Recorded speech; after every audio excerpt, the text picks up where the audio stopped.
father was sitting in his chair, and his daughter, a little girl, came up and sat on his lap with the father and said, "Daddy, please tell me a story." The father looked and said, "What should I tell you?" "Oh, I don't know. You know." And the father thought, "I don't know." And the girl looked around the room and saw the fire in the fireplace. "Daddy, how is the fire made? How does the wood burn? How?" The father looked. "Oh, that's a good question. How does the wood burn? Wait a minute, let me think." He thought, and then he said, "Oh, I know how, and I'll explain it to you, all right?" "Oh, yes, please." She was all ears. And the father said, "Oh, a long time ago, that wood was once a tree. The tree used to be very small, just like you. At one time, a seed was planted into the ground, and it grew. Water came and rain, and it fed the plant, and it grew and grew. When the tree grew, it bloomed little leaves, green leaves. And each leaf absorbed the rays of the sun. And the energy of the sun went into the tree. And the tree itself grew and grew and grew and grew, larger, the branches reaching out. The tree, for years and years and years, took in the sun's energy. You know, the sun's very far away, you know, and if the tree moved up to the sun, it would all be destroyed. So it stayed far away, but the tree took in the heat, you know, heat, warmth from the sun, in through the leaves, down through the trunk, storing and storing that, and continually storing it for many years. Later, the tree became old, perhaps, or someone needed the tree, and people came up and chopped the tree down, and then cut the tree up. Those are called logs, you know, what we have right here, and in the fire. So now the wood is placed into the fireplace. You or any other person can strike a match, and that match makes the wood wake up and start burning until the flames are higher and higher. What does all this mean? It means that the wood is giving you what the years and years of energy has given it, and it's waiting for you to strike a match to it, to give it to you, the warmth. That's how the wood burns. "Ah," the little girl said. She was fascinated and was wondering. She walked to her room and went to bed and wondered and wondered. "Oh, so interesting, a tree taking the energy and giving me warmth. How wonderful a tree can do that for us." She fell asleep.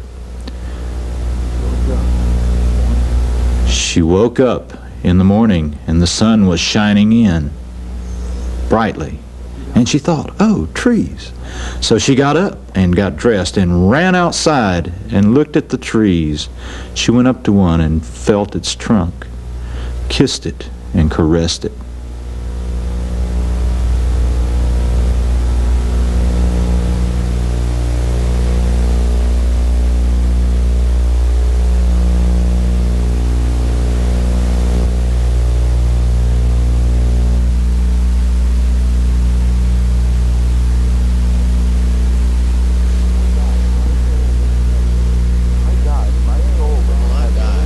I died and my soul went to heaven, and there I saw the golden gates.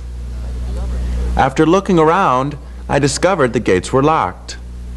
That's when I noticed the doorbell. I pushed the button and waited for quite a while. I could see past the gates, but there was nothing much to look at, for there was a hill there, and I couldn't see beyond that. Again, I rang that doorbell, and I kept ringing that thing until finally this old man appeared, walking very slowly toward me. He was quite old, with a long beard. And as I stood there, I was busily thinking to myself how to be polite in a situation like this. Should I introduce myself or what? So he comes up and asks me, "Can I help you?" And well, I said, I recently died, and here I am. The old man said, "Really? You did? What's your name?" So I told him, "John Colada." I don't know you," he replied, which made me ask him who he was. "Peter," he answered. "Oh, yeah, I've heard a lot about you down there. Yeah, you're a very famous man." Yeah, but we're not expecting you." "You're not expecting me?" "No. But look, I just died. Don't you see me right here in front of you? Look, here's my soul." "Give me your name again," he says. So I told him, "John Colada." "I don't know. I'm a little bit taken back by all this. There must be some mistake." So I said, "Well, maybe there is." "Wait a minute," he continued. "I have the Book of Life in my house nearby. Why don't you come in and we'll take a look?" That was fine with me, so he opened the gate and we went in. The first thing I noticed was the smell. It smelled so beautiful, just like morning dew. It smelled of flowers and everything fresh. I went into the house where there was this wall of books. He stood by one shelf and asked me my name again. I told him again. "What year were you born?" he asked after opening a book. I told him that, and he thumbed through some pages while asking where I was born. I gave him that answer too. "Listen, I'm sorry," he says. "I don't know who you are," closing the book and putting it back on the shelf. "Something here is wrong." "Well, what could possibly be wrong?" I inquired. "Well, possibly you have sinned." But I thought I had absolved all my sins." And at this, the old man took out a bundle of chalk. "I want you to make an X for all the sins you have committed. And you have to do it on the steps outside of the gate."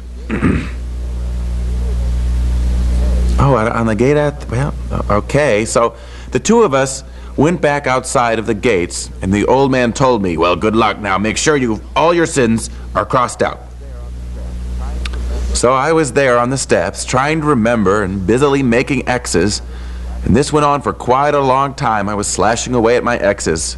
My list was quite long. And then I saw this friend of mine coming up the path towards me. I was kind of embarrassed. I didn't want him to notice me. I thought to myself, "Oh, this is really bad news." There was no place to hide. I was right in the middle of the path to heaven, so there was nothing to do but to greet him. So I waved hello, and he came up and asked me what was going on. And I said, "Well, I've been here making X's for all of my sins." And to this he replied, "Yeah, I know, it's a pain.